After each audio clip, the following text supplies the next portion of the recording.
Ito yung double glass namin na tinatawag na Ace 32. Kahit mag-away kayo, yan.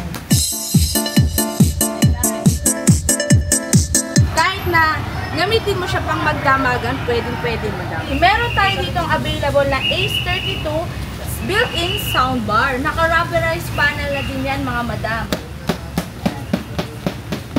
Sa halagang 2,999, meron ka ng Chromebook laptop. Sa halagang 4,499, may Acer laptop ka na.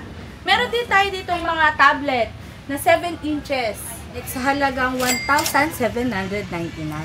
Ito ang ating pinakamurang cellphone. Dati siyang 1,299, ngayon naka-sale siya.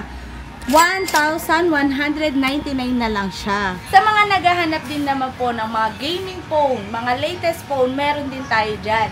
Meron tayo ditong GT30 Pro. Naka 24GB RAM, 512GB na yan ma'am. Meron tayo ditong tatlong cellphone. Meron na tayong Vivo Y53, Vivo Y55, Vivo Y75. At may previous pa po siyang portable wireless speakers. Ito madam, ang isa sa mga bestseller namin sa mga lalo na yung mga bagong kasal. Meron kami ditong 32 inches Kobe. May kasama na rin siyang mini ref. 2-door pa to.